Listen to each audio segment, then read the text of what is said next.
Bonjour, welcome, and bienvenue, everyone, to part 3 of this France Revisited series about the history of luxury hotels in France. After covering Paris in parts 1 and 2, they can be viewed on France Revisited and on YouTube. My guest expert is Jean-Pierre Soutric, and I are pleased to have you join us today as we head down to the Riviera. I'm Gary Lee Kraut, as you certainly know, the editor of France Revisited, travel writer, travel advisor, event organizer, occasionally guide. This series of presentations about luxury hotels is just one of a number of France Revisited conversations with experts that I've been organizing. If you're watching this in replay, you can join future events live by signing up for the France Revisited newsletter on francerevisited.com, since it's through the newsletter that we send out the invitations. Those of you who were with us for part 1 and or part 2 of this series are already acquainted with Jean-Pierre Soutric, his knowledge and his charms. So I'll reintroduce him just briefly by saying that Jean-Pierre is the expert on all of this. He is Mr. Luxury Hotel, Monsieur l'Hôtel de Luxe. His work, as well as his leisure, has led him to cozy up to some of the world's most beautiful hotels in France and around the globe. For many years, he was involved in marketing top-flight hotels, and he now consults for them, primarily in France, advising them on how to live up to the expectations of demanding and well-heeled travelers from around the world.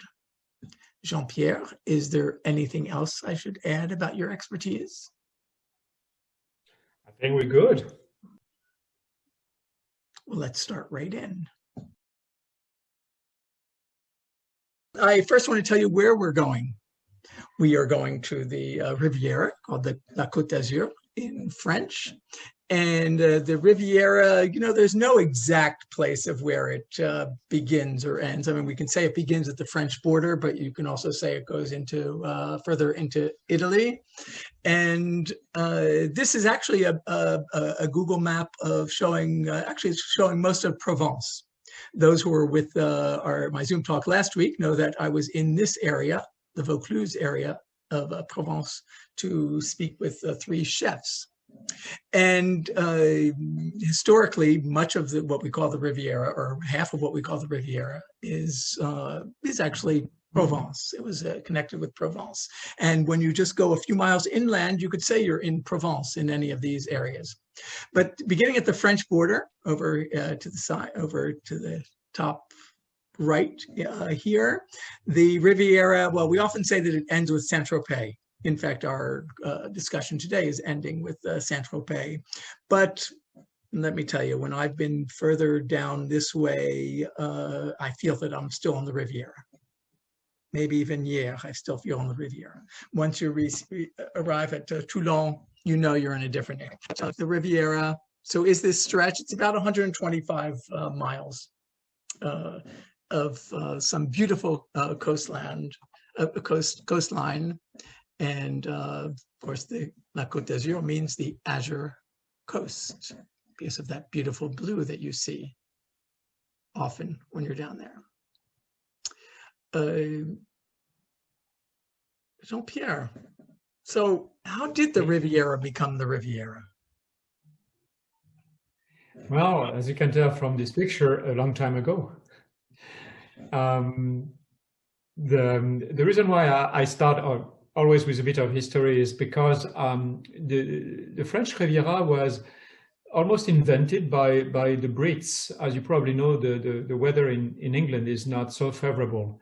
And a lot of Brits used to take their winter holidays, I repeat, the winter holidays, all the way to the south of France. And I'm going to come back to that in a few seconds. But today is a very special day. Before we move on, I just wanted to remind everybody that the Cannes Film Festival, after being dark last year due to the COVID virus, is reopening tonight with a beautiful red carpet evening.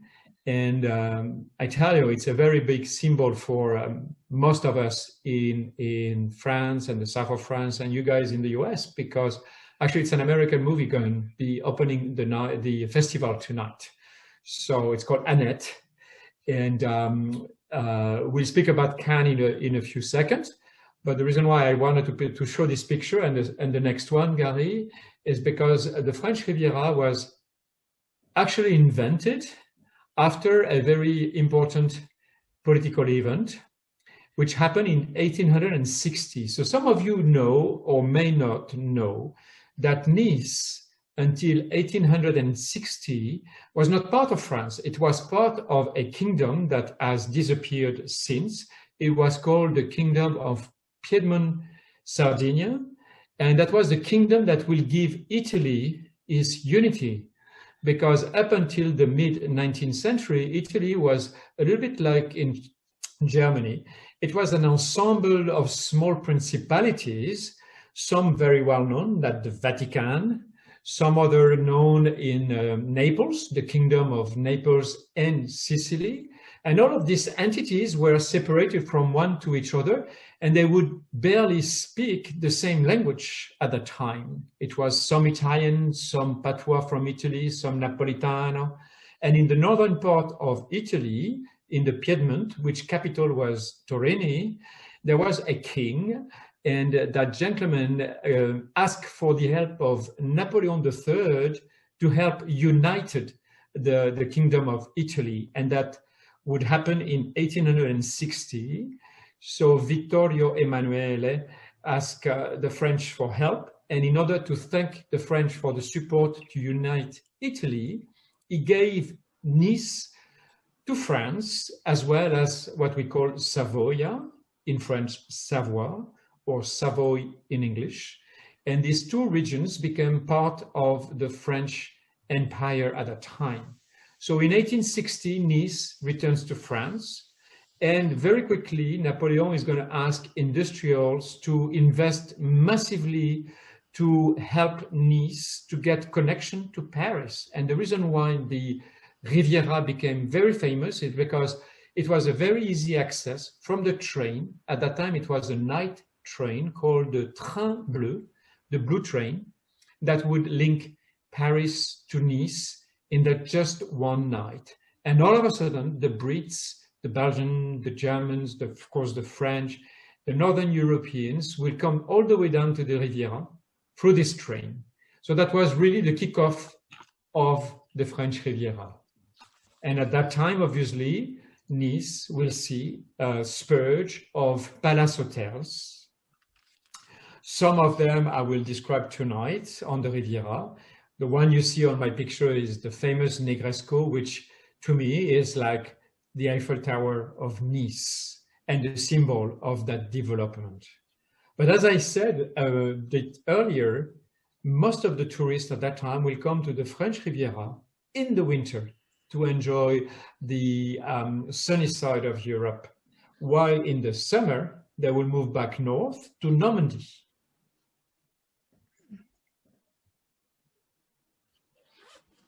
It's a slow moving, Gary, you can tell, but it's good. So one of the most famous residents in Nice was the Queen Victoria. She would visit Nice at the end of her reign in 1895, 96, 97, 99, and she will stop in 1900 because a year after she would be too tired and she would pass away. But Queen Victoria made Nice extremely popular with the Europeans. And in her following, not only the Queen would come, but other monarchs like the Tsarine, the Empress of Russia, the former Empress of France, Eugenie, the King of Norway, the King of Sweden, many of these head of states, and of course, the aristocrat of the whole of Europe. Not yet the Americans. They will come very soon after the First World War, but Gary and I will have a chance to discuss this in a few seconds. So Queen Victoria, to accommodate the Queen, no need to build a palace. We build a hotel that will become the Regina after her. But let's start to what Gary described, the beginning of the French Riviera, almost at the border of Italy with the Principality of Monaco. In the 19th century, Monaco was nothing. To be honest with you, it was totally forgotten. Even Napoleon I, who first considered to have Monaco rejoin the empire, the French Empire, decided to leave it on the side because he had no interest in the very poor Principality of Monaco. And the rock that you can see on my picture, it's where the prince is still living. But Monaco today, Gary will show you what it has become, and you all know Monaco today. It looks like a little bit Manhattan on the Mediterranean. This is just right here is the rock that in the previous picture. Exactly. So Monaco will benefit from the arrival of the train into Nice, because Nice to Monaco is barely half an hour. So Monaco in the 19th century will receive a lot of attention from one family called the Blanc family.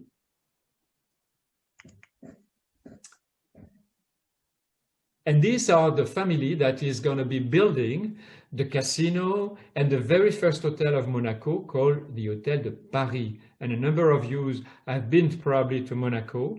And if you look today at the Place du Casino, the Casino Square, it's not so different from what it was in the 19th century. Of course, the ladies are not wearing anymore these long dresses, and the gentlemen do not wear a hat and mustache, but the Place du Casino has retained its ambiance from the 19th century, especially now because the prince, who's very green-centric, has decided to get rid of all the car parking, and all the traffic went down. But the casino, as you can see in the center of the picture, and to the right is the Hôtel de Paris, which was renovated over the past 4 years. And today we're going to get in with Gary to the main lobby of the Hôtel de Paris. It's a stunning property. One of the architects that took work for the Famille Blanc was Charles Garnier, the builder of the Opera House in Paris. So today, as you're walking, it looks extremely noble and aristocratic. It can be a bit intimidating, but it's a stunning hotel. And when we move on into the hotel, we have some pictures to show. The design is mid-traditional and very modern. This is actually the top suite of the hotel that bears the name of Prince Rainier and Princess Grace. It's overlooking the casino and the Med, and all the way to the very end, the mountains that we see, it's already Italy. But the rooms have been designed in a fairly traditional style. It's very ornate, and this is the famous Alain Ducasse restaurant called Le Louis XV. It's a 3 Michelin star, and it's been awarded 3 Michelin star consistently for the past 25 years. Yeah, just a word about Alain Ducasse, who really made a name for himself on the Riviera, starting working in Mougins, which is just behind Nice, just a few miles off the coast, and then working in Juan-les-Pins, which we're going to be talking about in a bit. He was probably fairly well known when he left Juan-les-Pins for Monaco, but it was being in Monaco that truly launched him internationally as both a chef and an entrepreneur, to become one of the most famous businessman chefs on the planet today, with the stellar restaurant. He's also one of the most stellar chefs in the world, because many of his restaurants do have from 1 to 3 Michelin stars. Indeed. Well, Monaco, as we all know, it's a principality that really became extremely famous when Grace, we call it Grace in French, Grace Kelly, fell in love with Prince Rainier. It was back in the 1950s, and some of you may remember that movie from Hitchcock called To Catch a Thief. And Grace Kelly at that time was one of the most beautiful and talented actress in Hollywood. She came to the French Riviera to shoot the movie with Cary Grant. It was shot between Cannes, Aix, and Monaco. And one evening, actually, she was invited by the prince to visit the gardens of the residence. At that time, he was a bachelor, probably one of the most famous bachelors in Europe. And something happened between her and him. And just a year after or so, she became Princess Grace of Monaco. She left America. She became the wife of this gentleman. They had 3 children that, funny enough, I found a picture of them a few years after with Prince Albert, who is now the reigning prince. Stephanie in the dark dress, and in the blue dress is the older of the 3 children, Princess Caroline. In white is Princess, I miss her name now, you know, Charlene. And Charlene is actually South African. And all of these women, you know, when they had to come to Monaco, they had to first learn French, because French is the official language of Monaco. So think about Grace back in the 1950s to learn French from scratch almost. And she became fluent in French. She became one of the icons of the European social life. And unfortunately, as you all know, she passed away in a car accident back in the 1980s. And it was a real tragedy for her family and all the people on the French Riviera, because she was very, very much loved. So that's Monaco. Let's move back to France very easily. There is no border, as you may imagine, to a place that is very, very important to me, because I probably shared with a number of you that I've been working with Four Seasons Hotels for about 20 years. And that was my last assignment with Four Seasons before I decided to move on my own. We are in Saint-Jean-Cap-Ferrat, just barely 20 minutes on the Corniche Road from Monaco on the way to Nice. And that little peninsula of Saint-Jean-Cap-Ferrat was, until the 19th century, a very poor area. There was no water, no soft water. So it was only inhabited by fishermen until a famous king in Europe at that time, Leopold II of Belgium, found this heaven peninsula and built himself with a beautiful chateau that we're going to see on the next slide, which became the Villa Leopolda. And today the villa is still there. It does not belong anymore, unfortunately, to the kings of Belgium, which they must regret it. It's been sold several times. As far as I know, I believe the new owner is actually a Russian gentleman. But the reason why the owners are either Russian or Saudi everywhere. Yeah, no, well, actually, Saint-Jean-Cap-Ferrat is not too much into the Saudi. They don't like it too much. It doesn't look too glitzy. They prefer Monaco and Cannes. Oh. But the Russians definitely, like Europeans, love Saint-Jean, and as many as the Americans, because if I'm not misunderstanding, the founder of Google has a place on this island, on this peninsula. So let's move on to the next property that I really absolutely adore. And for one good reason is because I came on board with a crew of Four Seasons to reopen that hotel, the Grand-Hôtel du Cap-Ferrat, facing the Mediterranean in its 19 Belle Epoque style. It's a rather small property. It's been beautifully restored by a very inspired owner. And the decor of the hotel is, as the facade, all white. You can see that on the next picture, Gary. And there was, at that time, it was very famous for its Olympic-sized pool that was built in the 1930s, just before the Second World War. And inside, that white colors and white scheme is almost everywhere, from the public areas to the restaurant, the bar, and the guest rooms. Here we are.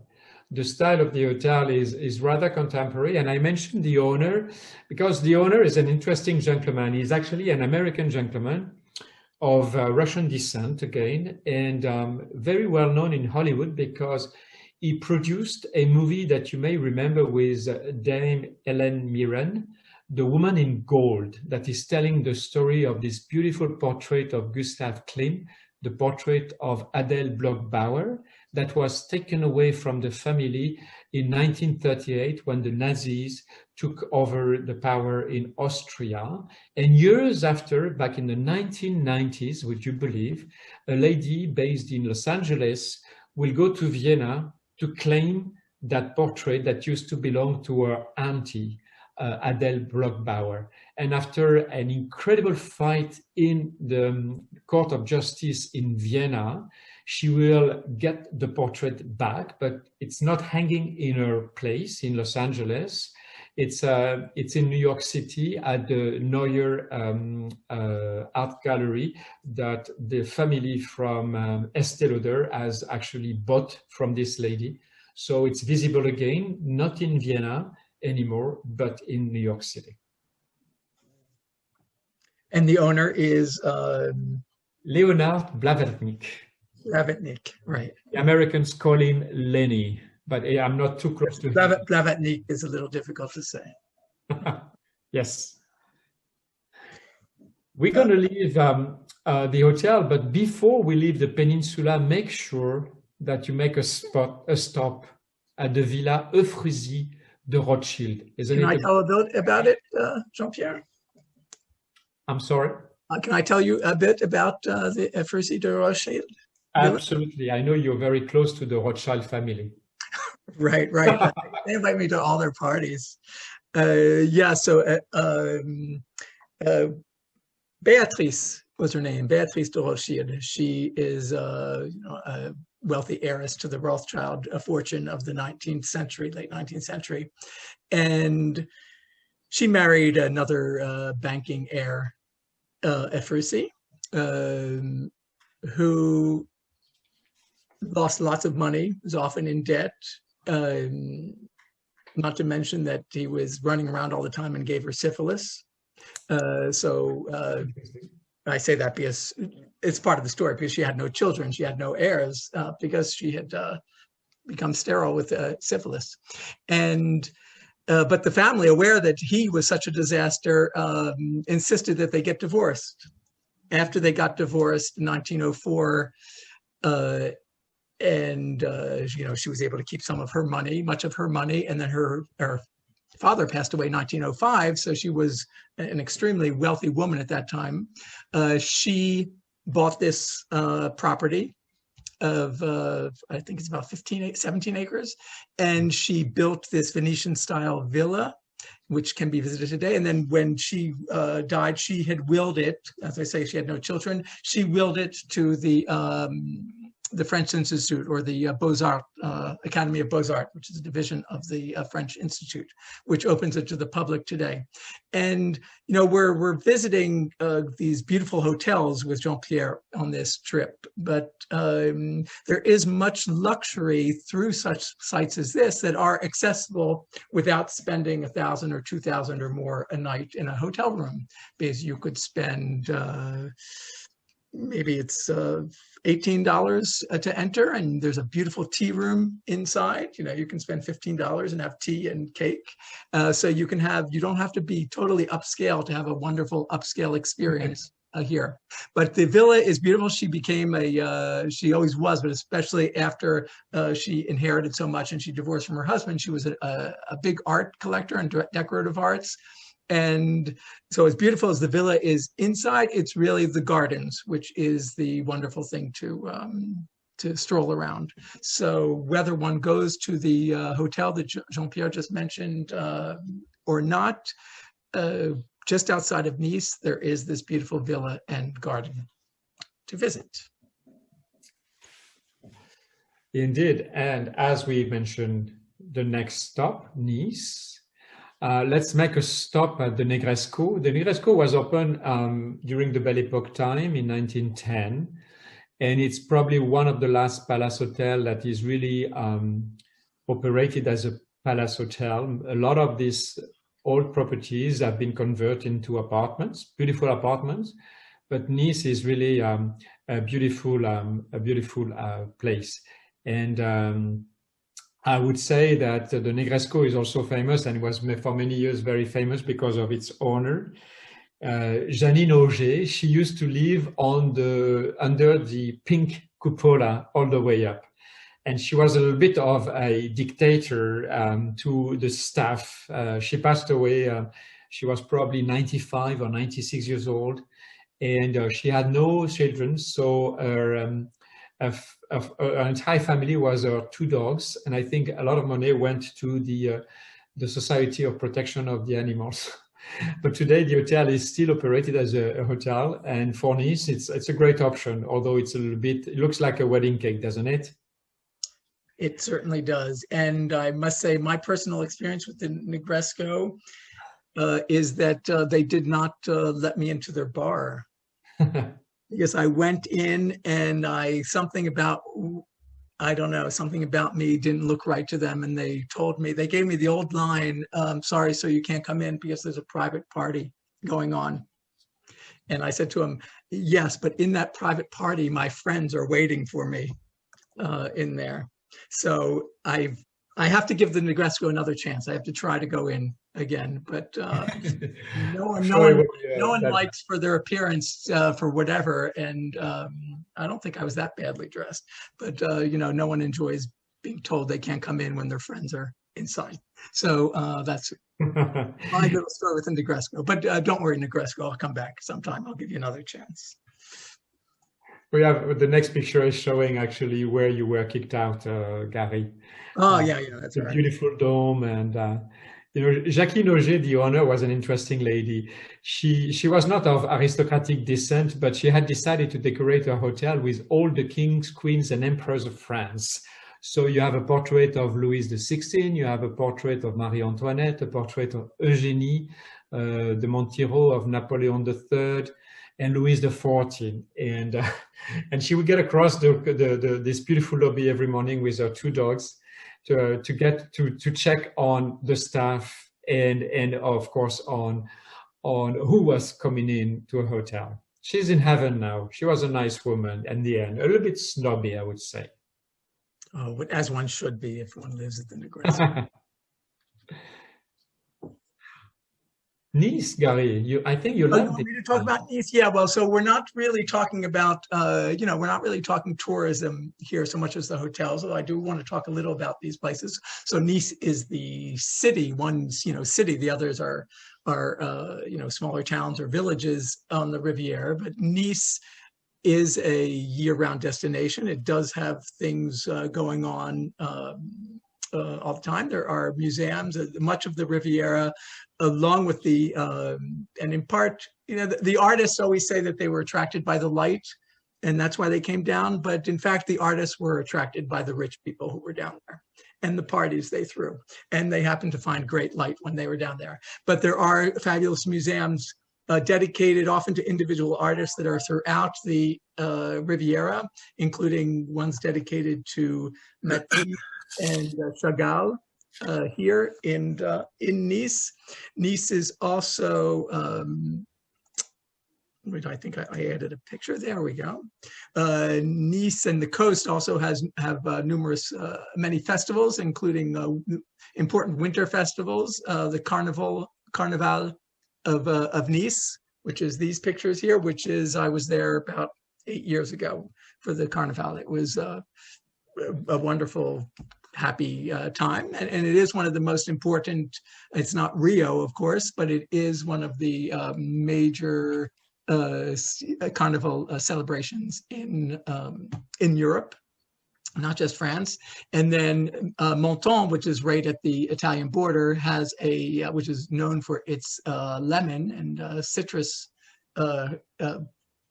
growing, has a lemon festival. So all this is made out of lemons and oranges, all these images.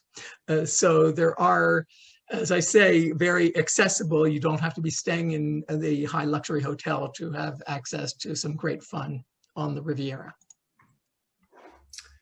Absolutely.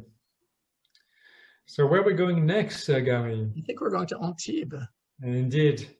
So speaking of artists, go ahead, Jean-Pierre, take it away. Yeah, Antibes to me, it's one of the most graphic and beautiful place. It's got this medieval town that has the French Alps the snowy mountains in the back. But to me, it's the reminding of the souvenir of Pablo Picasso and Jacqueline Picasso that you can see on this picture. But not only, because I believe, if I'm not wrong, Gary, this is where the Americans have changed and shift everything upside down. That's right. So let me tell a bit about that. First, I wanted to show a little map here because this is Antibes. This is what's called Juan-les-Pins, and this is Cap d'Antibes, the Cape. And so when we talk about Antibes, I mean, Antibes is that's the image we just showed, but we're actually talking about the three form an entity. And I'm going to be telling a bit about a hotel at Juan-les-Pins, and Jean-Pierre is going to talk about one at Cap d'Antibes. So we think of it as an entity, even though we're calling this Antibes, it is these three destinations. And the reason that this the Riviera became such an American destination, and perhaps more importantly, that it became a summer destination, because as Jean-Pierre said, it was a winter destination until the First World War. After the First World War in the 1920s, Americans who had been coming to Paris at the beginning of the century, but with the war ending, there's even more Americans coming in. Americans were finding great freedom in France. They're coming from Paris before going to the Riviera. And Americans there are artists, there are writers, there are the children of great fortunes of industry and banking. And one of the leading couples that is coming down here is this couple, Gerald and Sarah Murphy, who were very involved in the arts, but they were both wealthy heirs. And they began coming to Cap d'Antibes, so down here in the 1920s. This is a picture of them in 1923.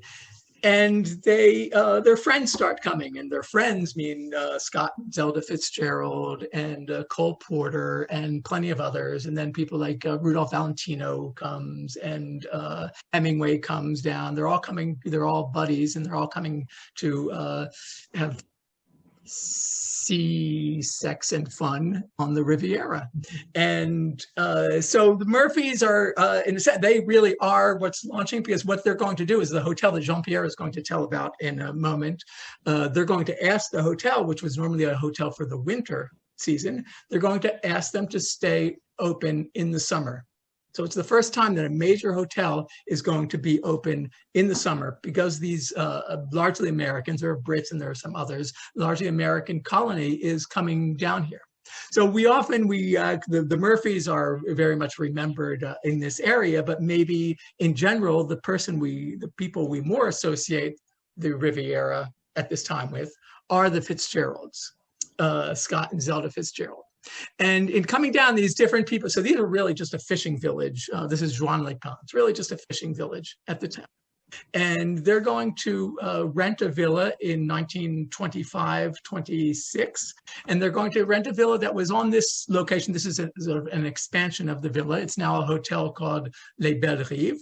But it was a villa at the time that called the Villa St. Louis, that the Fitzgeralds rented, and where they would have their friends come and they would have parties. And they were here really 25, 26. They're coming and going. All these people are coming and going. In the early 30s, of course, the Great Depression has hit, and the Americans are going to start, many of them are going to start going back to permanently to the United States in the 1930s. But during that time, I mean, this hotel is very much associated, the Belles Rives is very much associated with the Fitzgeralds, even though, as I say, the Fitzgeralds were not staying in a hotel, they were staying in a villa that became the hotel. And I had the pleasure of interviewing the owner of it of Les Belles Rives a few years ago, whose grandfather had started the Belles Rives. The grandfather was a Russian emigre in the 1920s. As we say, there were many Russians arriving then. She told me that his destination was actually, he'd gone to Paris, and he would have actually rather gone to the United States. but like many of them, they couldn't afford the boat to the United States, so they ended up going elsewhere. And he came down here, and he saw all these Americans frolicking in the sun in the mid 1920s. He would have had no idea who the Fitzgeralds were or the Murphys, but he saw them and he said, one day I'm going to have money and I'm going to create a hotel. And these people are going to stay in that hotel. And in 1931, I believe it is, I'm not sure the exact date, he bought this property and he expanded it and created a hotel, and it's been expanded, different parts since. And but it's still very much associated with the, you can say they play up, but it is a very, one of the hotels that attracts them, maybe the most Americans of the luxury hotels on the Riviera, a lot because of this association. Also, it just has, I believe, 43 rooms. So it's a rather, semi-boutique-ish, you might recall the same. It has this jazz age spirit to me, as I say, among other people coming down were Cole Porter. So any place needs a piano in their bar because Cole Porter was around. And beautiful, it's right on the sea, so you have a view out to the sea. And I wanted to show this picture from one of the rooms looking out, because the Belle Rive is very well known for its water skiing. In fact, it's not just the Belle Rive, but this whole bay here is the origin of water skiing in Europe. Water skiing was probably developed in the late 20s and then is here. Some of these Americans are trying water skiing who are still around in the 1930s. And of course, it's after the war that much of all the coast is going to take off.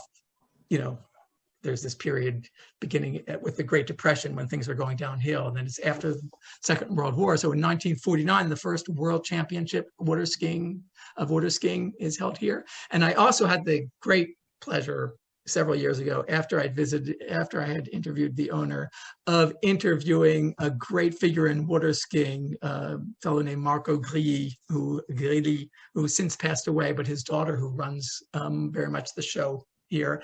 And it's many celebrities have learned water skiing, or champions have been water skiing in this bay. So in addition to the hotel, and you see this great beach area, there is this water skiing. It attracts a lot of water skiers, families, and people of all ages. Water skiing. So that is in Juan-les-Pins. And let's now go back to what is, I'll just finish here by saying Juan, because of the 1920s, but not just because of the 1920s, because Sidney Bechet, who was very well known in France, maybe less in the United States until the end of his life.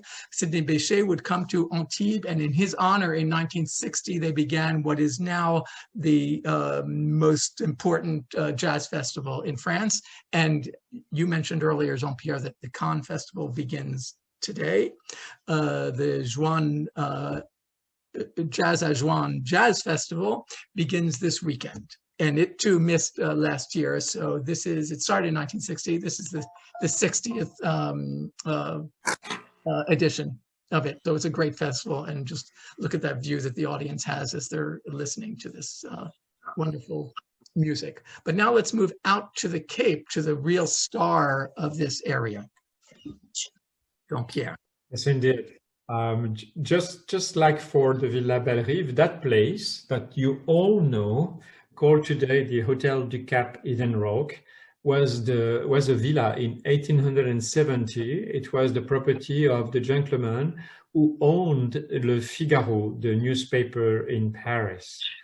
This hotel, as Gary said, is right. It's a star. It's not only a star because it looks stunning in its architecture, but it's also a star because it's very closely associated with the Cannes Film Festival. You're only 15 minutes by boat to the Bay of Cannes from that hotel. The views and are just stunning from any part of that place.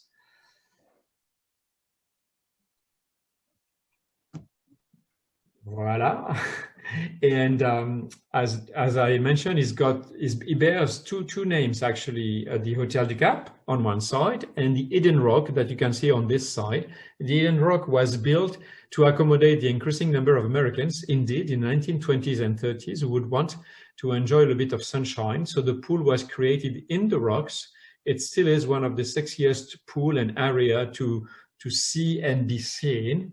And as I mentioned to you just a second before, the hotel is really close to the film festival, especially for one major evening, the Amphar Gala event.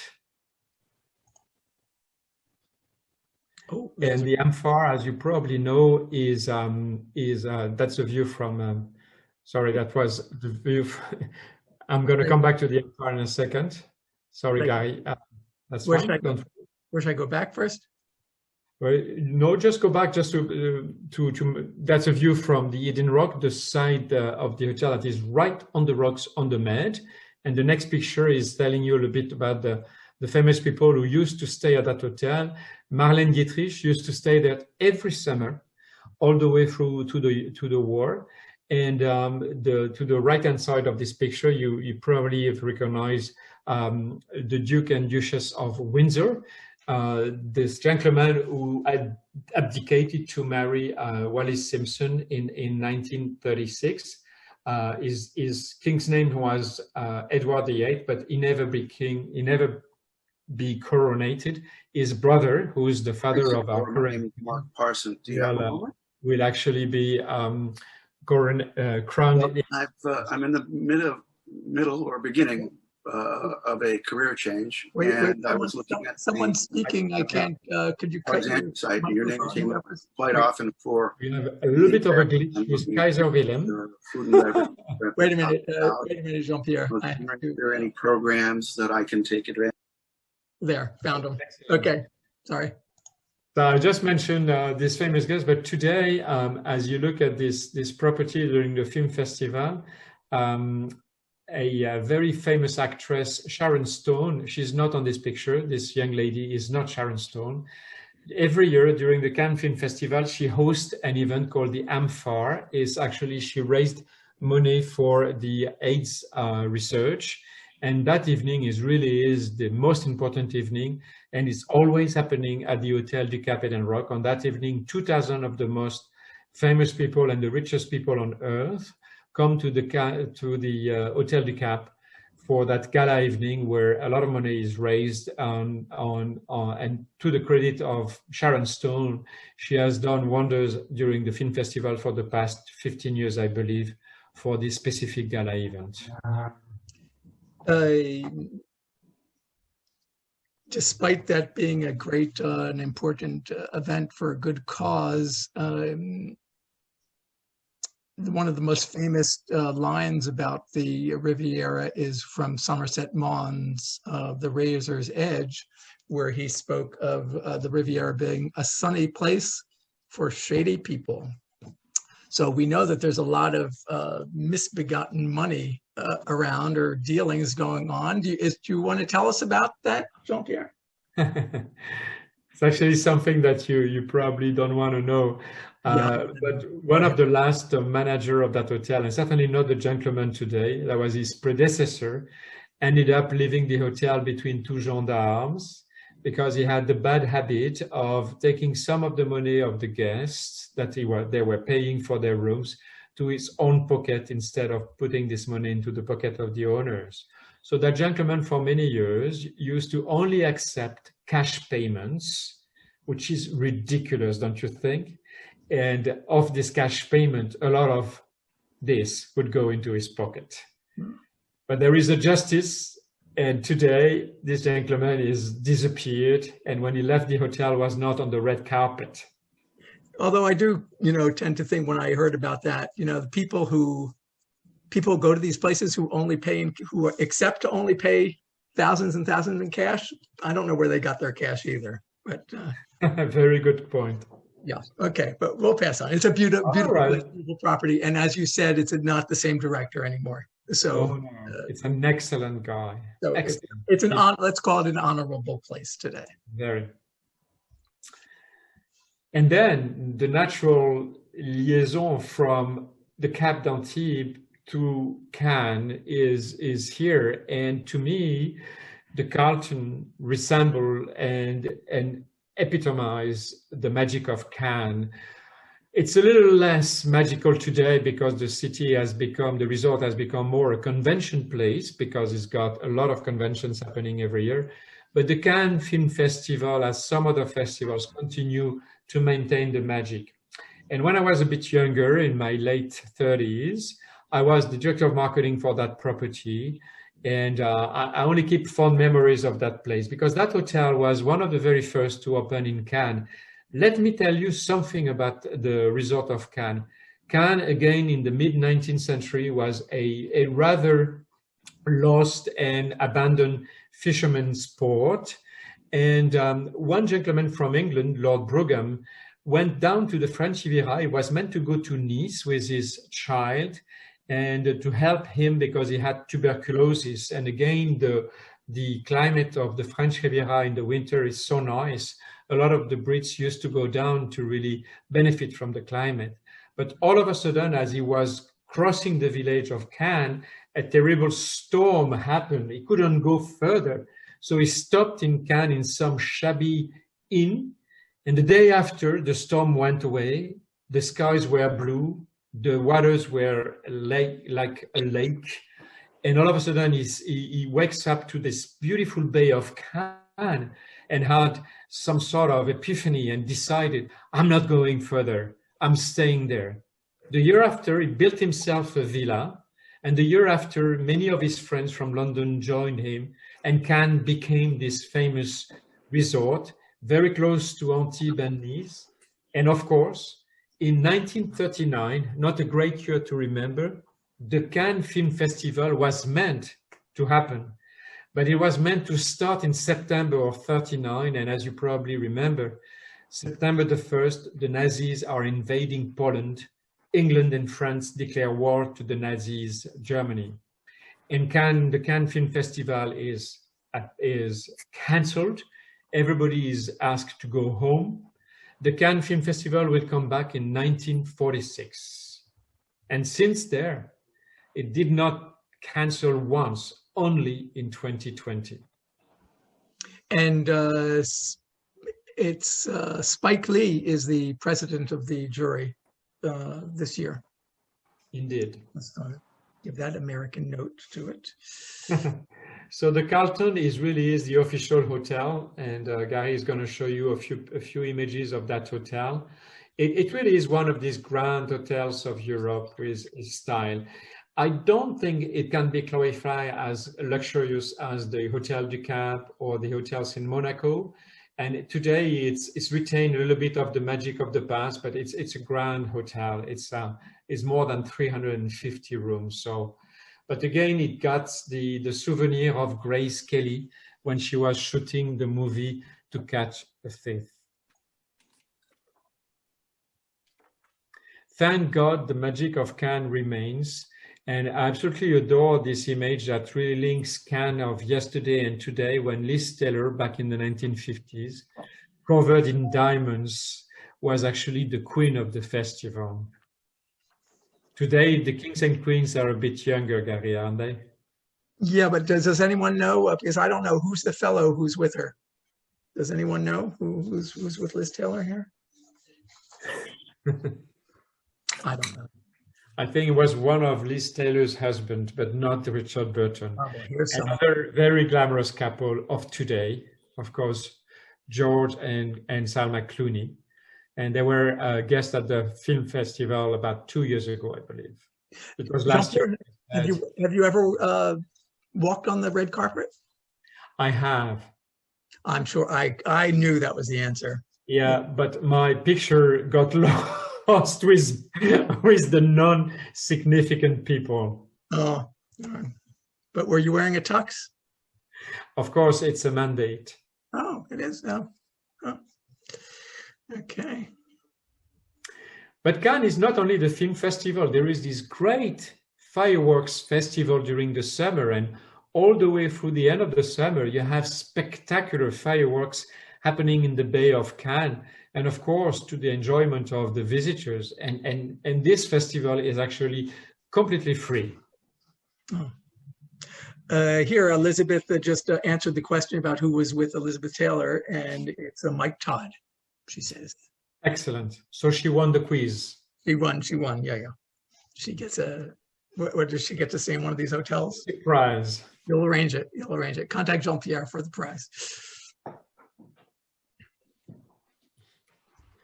So not only the Carlton is really the symbol of Cannes, but another two properties in Cannes really symbolized the glamour of the city. They were built in the 1920s and 1930s, like the Martinez, where Spike Lee, as Gary just mentioned, is actually staying throughout the end of the film festival.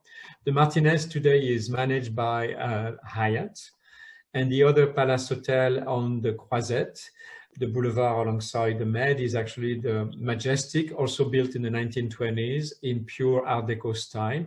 And this one is actually managed by the French palace company called Barrière. We're going to leave Cannes for our very last stop today. As we said, the French Riviera stops in Saint-Tropez. Saint-Tropez, for many of you, it's also the synonym of a happy life, the good life, the happy and sexy 1960s.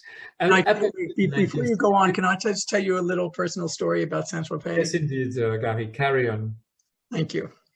I don't know if my sister Leslie is on with us today, but in 1988 or 1989, I came to Paris in 1988 because my sister Leslie was living in Paris. I came to visit her, and I was a visitor who never left. She did 2 years later, but in that first or second year that we were here, our brother John came to visit us, and we decided we were going to go to Saint-Tropez. And we got to Saint-Tropez, and John was wearing, of course, I had been here for 6 months already, so I was completely, French by that time, as they say. But no, but John comes and he has these baggy American, bathing suits. And we said, you cannot go to the beach like that. You have to buy a Speedo style bathing suit. And I have this great memory of going bathing suit shopping with my brother. And we have a picture of him modeling his Speedo. He was into bodybuilding at the time, so he looked almost as good as I did in mine. Well, thank you for sharing this very interesting Speedo story. Saint-Tropez, as Gary just mentioned, it was a heaven in the 1960s, and very quickly after, all the billionaires of the planet decided to visit, especially in the summer. And as I like to show their big yachts, all the yachts are actually stuck in the small port of Saint-Tropez. And I love this picture from the top that shows all these big yachts. And most of the people who watch this, it's like, dreaming of a better life. But to me, Saint-Tropez retains its magic, especially off-season. But if you happen to visit Saint-Tropez, we have selected actually two properties that the first one was just mentioned by Gary. Oh, sorry. It's called the Byblos, and the Byblos was actually the favorite hangout of the beautiful people in the 1960s, like Brigitte Bardot. The Byblos today belongs to a French family, and it's nothing to compare with the Palace Hotel of the French Riviera. It's a bit more simple. And the design of the guest rooms and the public areas remind of, it's actually a romantic idea of the French Riviera back again in the 1960s when everything was permitted almost. We have a picture of one of the guest rooms, I believe, Gary. Here it comes. So they did a very good job renovating the entire hotel. And the second property I like to mention today is very recent. This is what I would call an achievement of a new palace era. It's called La Réserve of Ramatuelle. Ramatuelle is on the side of Saint-Tropez. It's actually a hill that looks into the Med. It's heaven, pure heaven. And it's not only a hotel, it's also a series of villas. A villa picture afterwards. You have a picture afterwards? All right. Americans often associate the Riviera with, so much sun and fun, but just beyond just in this area, so the bay around from Saint-Tropez is where the Provence landing of August 1944 was. So we talk so much about the landing of D-Day in Normandy, but there was a major landing that took place there. So it is a place to explore some American war history. Absolutely. People tend to spend more time in a setting like this. It was in August 1944. Well, Jean-Pierre, first of all, thank you for that presentation. And I have a couple questions for you. Sure. Well, we talked about the Riviera being a winter destination that became a summer destination. But for you, what is the best time to go to the Riviera? Honestly, September and October, after the season. Not because not May, June. You don't like May, June? I do, but the water is kind of cold. So. Well, May is normally the Cannes festival, so it can be very crowded. But it is indeed. But September and October is so beautiful, sunny, warm, but not so warm. It's so wonderful, and the crowds are gone. The people who visit in the fall, we have a few Americans. The kids are in school, so you can be sure you can sit at any terrace of cafes, not hearing any noise. It's very tranquil, and the waters are absolutely heaven. Would you discourage someone from going in July or August? No, I know that you would want me to say yes, but no. No, actually, I often would say, so there are some places where I would say do not go July, August, but I was actually in Nice 4 years ago in August, which I thought was going to be hell, and I found it very pleasant. I mean, you have to know when you're there during a crowded season, you have to know you visit differently. The streets are very crowded, so you don't drive around all over the place. But there is so much culture there that I like. No one goes to museums, so they're all at the beach, so you can go to museums. The old towns are still great. So it's true. I personally would avoid July, August in most cases, but I would not necessarily discourage someone who could only go there. And on top of this, there are so many corners of the region that you can visit, even in July and August, where there are no crowds. As always, tourists tend to go to the same places, and they just avoid the small villages of the inland region. Because once you go inland, and as I say, you're sort of entering Provence, but once you're 5-10 miles inland, you can be in very calm and beautiful areas. And as to a winter destination, I mean, those festivals, I mentioned the Carnival in Nice, the Lemon Festival in Menton. There's also a Mimosa Festival at Mandelieu. So that's for in February. But in January or March, my feeling is that going to the Riviera depends where you come from. For example, if you come from Florida, you might not want to go into the Riviera because it's 65 degrees and relatively sunny. But if you come from a northern climate, 65 degrees and sunny in January is pretty attractive. It is. And there you have no crowds, and it's really wonderful. For the great hotels that are open all year, entering into there, going to the bar there, even without staying them, they're great experiences. So it's different, like all places, it's different in each season. But I accept that you say September, October is a great time to go. I personally love traveling May, June, anywhere in France. Here is another question. What is and anyone who wants to write a question can feel free to do so on the chat. The question is what is the Riviera today? What is it? Is it a playground for the wealthy? Is it to be recommended to anyone? What? It's both. A playground for the wealthy, probably in Monaco, in Saint-Jean-Cap-Ferrat, Cap d'Antibes, but Nice is very popular, and Nice is also a very cultural place to visit. And no, it's really is for everybody. You think of Florida, it's a good example, or California. You've got everything that you may want to find, something very sophisticated and something very simple. And as you recommended it, Gary, go into these beautiful hotels, have just a coffee and a croissant. Is not going to be expensive. It's expensive, but you're buying a piece of luxury for yourself, and you need that. And honestly, don't refrain, because everybody in the south of France is waiting for you guys to come back.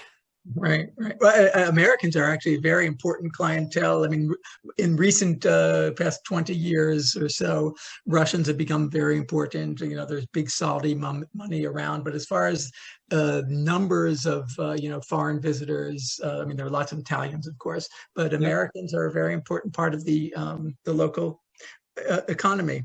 A general question for luxury hotels. Would you recommend using a travel agent in reserving for a luxury hotel? Absolutely. Does it not matter? Absolutely, absolutely. Don't go on your own, because all the good agencies in the US, especially the one affiliated with the Virtuoso network, have excellent relationship all with owners and managers of these places, and you will be received as, most important people on earth, because they just love to show their region for especially for the first timers. But use an agency, use a Virtuoso agent, please. And you can also use me as your advisor, right? Because you're part of it. Well, I'm not a part of Virtuoso, but I do advise. I do advise people. But yeah, I mean, so you think I'm speaking off season, contacting a hotel off season yourself and saying, can you give me a good deal?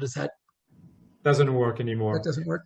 They better come to you, Gary, because you're local, and they need to use you as an on-site expert. And I'm not an agent. Anyway. I'm not it's true. Sometimes I call and say, give them a good price, but I'm not an agent who's involved in commissions and things. But I'm sometimes torn in advising people, because people ask me the question, should I go with an agent, or now that I've said, I recommend you stay here, now that they have that advice. But you're saying that they would get a better deal and more upgrades by using an agent. Is that it? Absolutely. Okay. And Renette, who is an agent, has just read that you should always use an agent. Oh, I meant to quote Renette before, because Renette just came back from the coast. She's a friend and agent living in Paris. And Renette, she was at the Belle Rive, which I was talking about. And Belle Rive has a sister hotel across the street, so it's not directly on the coast, called the Hotel Joanna. And I'm just quoting Renette, because I have not seen their prices. But Renette says the Joanna is one of the best hotel deals on the coast. That's just a quote from Renette. Take it for what you're... It's absolutely true. You think it's true? Yeah, because you have access to both the sister hotel amenities and... but I don't want to plug any one hotel. But they're all beautiful. They're each is Sometimes when you go on the coast, I mean, it's tempting to want to go everywhere. That's what I found when I'm advising people, or when I've been with people. It's like, okay, we're in Antibes, let's go see Cannes, let's go Nice, let's go see it. And I think sometimes you have to pick and choose. It is great to want to see 7 different famous cities, towns, villages, but especially when it's a crowded season, you'll be spending too much time in traffic. And I think it's better, for example, to get to know Cap d'Antibes, Juan-les-Pins, and Antibes as an entity, and then maybe go to Cannes or Saint-Tropez, or to stay on the other side and to go to Monaco and Nice and Aix, places like that. But I'm not big on just spending a week running around every place, even though there's beautiful places to see. Jean-Pierre, I am so pleased to have had you here for these 3 talks, and I miss you already. Can we figure out a 4th? Why not? We'll talk about it. We'll talk about it. We'll figure out where can we go from. We've done the Riviera and Paris. If anyone has any suggestions, of course, we're talking luxury here because we're talking Jean-Pierre. But if anyone has any suggestions, I mean, there are plenty of places, plenty of properties around. Maybe Normandy and Brittany. You're an expert on Normandy, so that would be a great region. Right, and you have a second home in Brittany. Right. Or maybe we could jump around and But if you well, I'm glad to know that you had as much fun as I did, Jean-Pierre. So Jean-Pierre, I'll leave you with the final word if you want to say anything. I just want, as I said just a minute ago, we all are waiting for you. You know that you're welcome to come back to France if you're vaccinated. From July the 1st, everybody is welcome. France is very safe from what happened the past 2 years with this damn virus. And you have two friends in France. You have Gary and myself. Use us, ask us. Do not be shy. On the contrary, and share your impressions and share your comments. We love to hear from you. Yeah, Jean-Pierre's address is at the very top of the chat. Maybe you want to write it again, Jean-Pierre, just in case people are at the bottom of the address. You can just put your email address, and everyone knows how they can contact me through France Revisited. Some of you might have been here when last week I began my Provence series about the chefs. I'm going to be continuing that series and other Zoom conversations with experts in the fall. As I say, I'm working on another two about Provence and Southeast France. And I have a series coming up about Americans in mostly the First World War, maybe the Second, but sites to see. And maybe Jean-Pierre will come back for more hotels, and I've got plenty of other planned for the fall and winter. Thank you all for being here, and thank you, Jean-Pierre. Au revoir.